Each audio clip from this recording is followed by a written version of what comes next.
Hi, this is Yvonne, and I'm with Bill Fell here, our master gardener, and we're here celebrating the 10th annual Blooming Bardstown Garden Tour. Good morning, Bill. How's it going, Yvonne? Yeah, It's going really good. we're really glad you guys could come out and join us again this year. We got 7 great gardens to show you, and we're really looking forward to taking you on the tour this year. Wow, we're really glad to be here, of course, and looking forward to the tour. We've done this before. Yeah, we did it last year. That's right. We've become really good friends here, almost family, Yep. answering each other's questions and looking at some of the wonderful gardens here in Bardstown. That's right, and today we're going to start with Kathy Gardner's garden. Okay. A couple really nice features she has includes one of the largest elderberry plants I've ever seen. You may have heard elderberries used in like wine and jam making. Yes. Well, each one of the tiny little flowers on the elderberry shrub is going to produce one single berry, and for the size of this shrub, that is a lot of berries. That is. That's a huge, beautiful, beautiful specimen that I don't think I've ever seen one anywhere near that size before. So it's just a fantastic specimen. Yeah. And that one looks very healthy. I mean, Oh, absolutely. no brown leaves or anything. Yeah, I mean, the elderberry is a native plant. It grows all over roadsides in and around Kentucky. But this obviously has been a cultivated one that's been taken a lot of good care of, and I'm sure it provides Kathy lots of fun berries for her pies, jams, wines, whatever she makes with them. You know, and as we were walking in, I noticed the native rock in her garden. Yeah, Kathy is really focused on using rock to border her beds and to create the walk paths that go from bed to bed and around the back of her yard. It's native Kentucky limestone, and it really is really a gorgeous border to the different parts of her property. Okay, now Bill, give us a little information on this area. This is a nice perennial bed Kathy's got in place. We're standing next to one of her favorites. It is Asiatic lilies, and these are some really large, really gorgeous Asiatic lilies she's got. They haven't quite opened yet. We had a really cool spring this year. Kind of a theme of the tour you'll hear throughout the day is that several of the flowers that normally would be in bloom right now are 2 or 3 weeks behind. But these Asiatic lilies have a really strong scent, and they're kind of an odd plant in that they like to have shade on the leaves but sun on the flowers.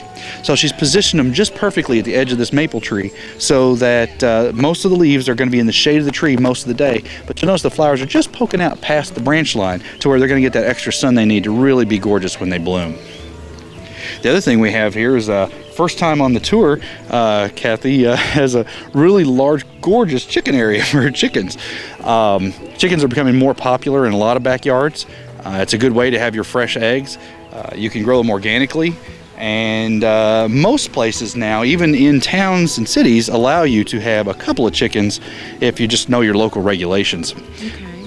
So they're a living yard decor. Absolutely, and they're fun. We had last night, we had a pre-tour, and we had some kids with us, and the chickens walk right up, eat the feed out of the kids' hands, and it's a nice little interaction. Of course, chickens, if you let them free range some, can go around and they'll remove a lot of the insects out of your yard, and they're excellent at removing all the bad bugs, cleaning up the grasshoppers and all that kind of stuff that you don't really want in your lawn. Okay, so then a chicken might be considered a necessity for any gardener. Well, maybe not a necessity, but they are a nice addition if you want to grow organically. And you don't want to use chemicals to get rid of your bugs. Right. A chicken can replace a chemical, and if I had a choice, if there's anything I can do to get rid of chemicals, then I always go that route. Get a chicken. Get a chicken. Right. Give some chickens a good home. Yeah, maybe we're not at the chicken in every stew pot anymore. We just had chicken in every backyard. Yeah. Oh, that's wonderful. That's wonderful. This is a huge garden. About what size would you say this is? I believe that the area that she actually gardens and has her landscaping in is between 1.25 acres. But she has several different beds. Of course, she has her vegetable garden, the chicken coop, and then 2 or 3 perennial gardens that surround the deck and the pool. Okay. And we noticed also as we came in that she has a terrific tree there that we had never seen before. Yeah, it's a large variety of spruce. It was very strong presence in the garden, and it kind of acts as a focal point on the side of the garden that it's growing in. Very attractive tree. Yes. Well, this is the kind of garden that I would, tell anybody to come out and take a good look at because there's so much to explore. Absolutely, and she's also got nice pots and that across the deck, so it doesn't matter where you sit, you're going to be able to see some nice color. And I will say another nice thing she's done is planted plants that don't all bloom at the same exact time. You know, one of the tricks, I guess, arts of gardening is to plant your plants so that they're not all in bloom in the same week. Because if you have just 2 weeks a year of that real nice appeal, then you got a lot of weeks of the year where you just have foliage. And she's done a good job of spreading out the different varieties of plants so that there's going to be some color at all times, mid-spring all the way through late summer. Now, you know, too, I have talked a lot about water features, and this garden has one of those, too. Yeah, they do. They have a small pond, and water features are just one of those things that it relaxes you. They've got it right next to their deck, so whenever you're sitting out, having your breakfast or having your dinner, you can enjoy the sound of that trickling water while taking in the garden. It kind of fills up the senses then. The smell of the flowers, the sights of the garden, and the sound of the extremely large wind chime and the water feature. Okay. And I don't want to forget to let everyone know that this is the garden of Kathy Gardner, located at 6895 Loretto Road. Beautiful garden. Yeah, let's go on to the next one. All right. Hi, this is Yvonne and Bill again, and we're still on the tour. We're at the home of Cleo Philon at 604 West Broadway in Bardstown. Bill, these are beautiful. Oh, absolutely. Cleo is a master gardener. He is consummate gardener. We're about to see a really nice set of flowers, and he does also have a vegetable garden, but the flowers are really what makes this garden special. He's worked on this property for many years. He constantly experiments, constantly brings in new varieties. Cleo's garden is not about order and matching all the colors and textures. It's just about filling every space with color. Well, I noticed too he has a card down for each one too, I think, explaining what it is. Yeah, he's one of the folks that really takes an interest in keeping track of what he's got out there. Mostly so that when people ask, what is that thing, he can answer them. Because he'll tell you, when you get this many, it's hard to remember what everything is. There's still probably a few that he'll tell you he's not sure what they are, but that's okay. You know, all of the gardeners are like that, pretty much. Lots of color. Absolutely. He's got mostly perennials. I think he does mix in some annuals here and there. Up in the front of the house here, it's all perennials. The large yellow patch of coreopsis over there. And he's got daisies on the left.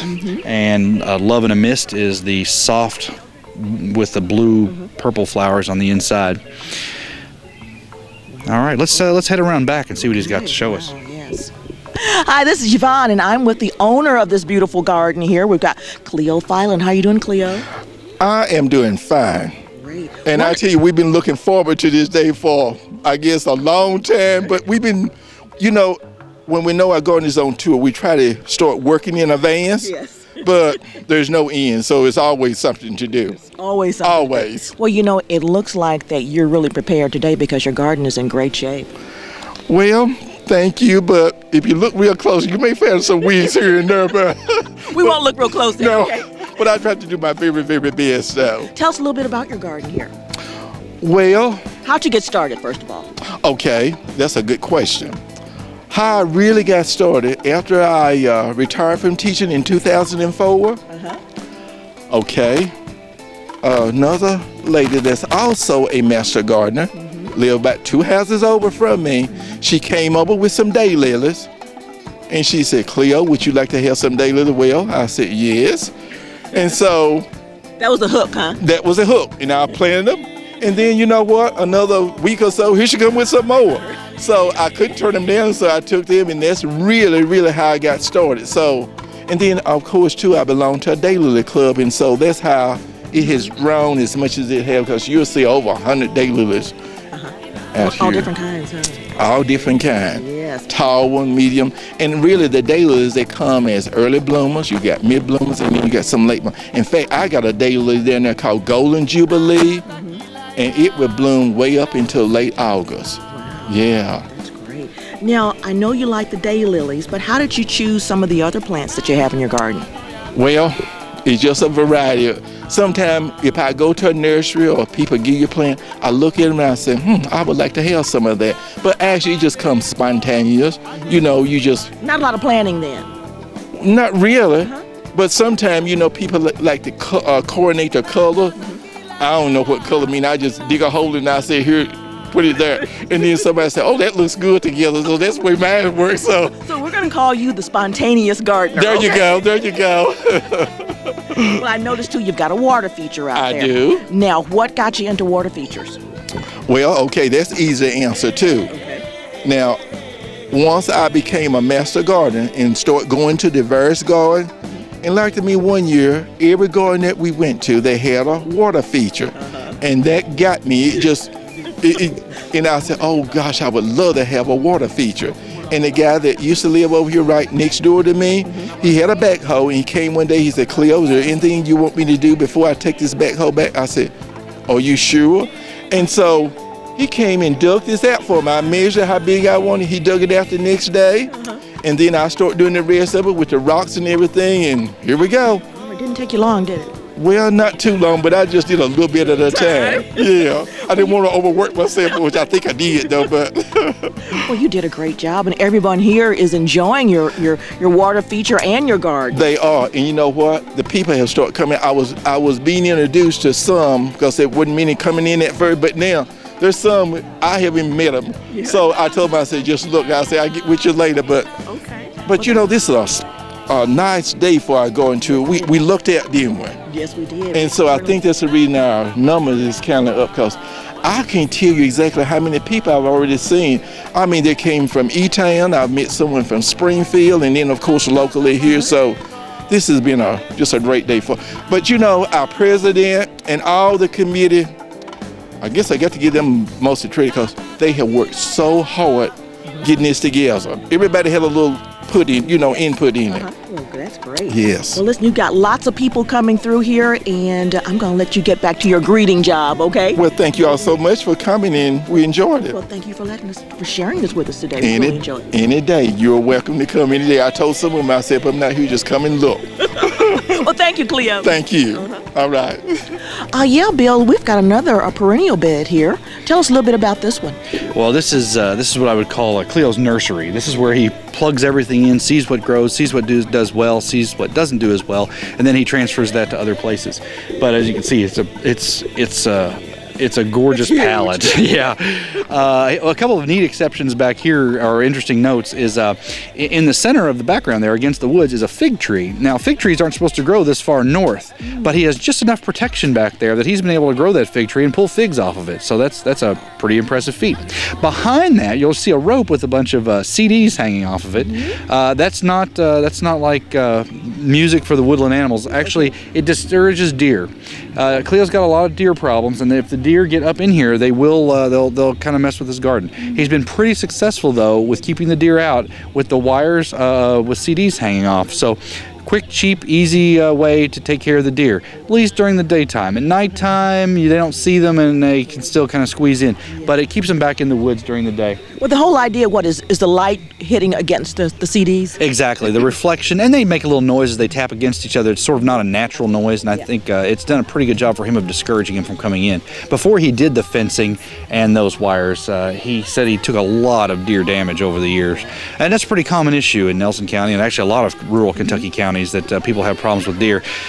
And there's a lot of packaging out there that will say that the plant is deer resistant, and then you get it home and the deer eat it. Yeah. So the paper and all, right? Yeah, exactly. Yeah, exactly. They're wild goats, sort of. But when it comes to gardens, but there are ways you can deter them a little bit, and fencing and just the simple wire with CDs hanging off is a couple of the ways they're pretty effective. Yeah. And over to our right here, I see a couple of mirrors. That's right. Same thing. The mirrors, they don't like finding some other creature walking next to them. So the mirrors in the trees are also a deterrent to the deer, and they do a pretty fair job as well. He still gets infiltrated every once in a while. He has a couple plants, even in distant end of this bed, that they've been able to crawl into in the last few weeks, but the damage is way less than it was, and it's sort of sustainable now. It's not destroying areas of the garden. Cleo's garden is great. It is absolutely fantastic. I love coming here. I love seeing the flowers, and he just does a great job.